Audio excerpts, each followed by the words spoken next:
बहुत पहले की बात है। एक गांव में एक आदमी रहता था। वो बहुत अमीर था। उसका नाम था राधेश्वर। उसका लकड़ी का व्यापार था और वह गांव में सबसे रईस लोगों में गिना जाता था। राधेश्वर की 3 बेटियां थीं। 2 बड़ी बेटियों की शादी अच्छे घरानों में हो चुकी थी और वे अपने अपने घरों में सुख से जीवन बिता रही थी। तीसरी बेटी सुंदरी पढ़ाई में तेज थी और शहर में रहकर उच्च शिक्षा ले रही थी।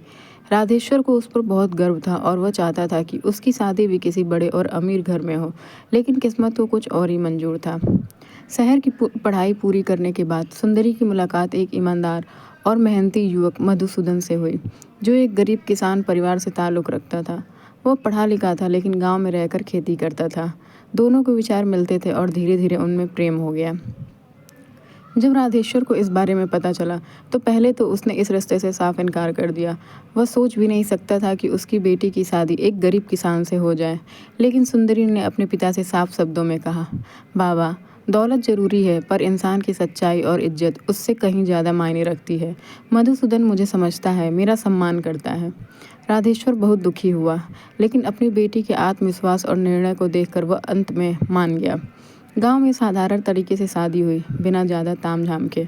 सुंदरी ने गांव में रहकर मधुसूदन के साथ एक नया जीवन शुरू किया। उसने अपने ज्ञान से गांव के बच्चों को पढ़ाना शुरू किया और खेती में नए नए प्रयोग कर मधुसूदन की मदद की। धीरे धीरे उनका जीवन खुशहाल होता गया। राधेश्वर, जो पहले से इस रिश्ते को लेकर शर्मिंदा था, अब अपनी तीसरी बेटी पर सबसे ज़्यादा गर्व करता था। उसे समझ में आ गया कि सच्चा सुख दौलत में नहीं बल्कि समझदारी, सम्मान और प्यार में है। इस कहानी से हमें यह सीख मिलती है, हमेशा रिश्तों को पैसों से नहीं तौलना चाहिए।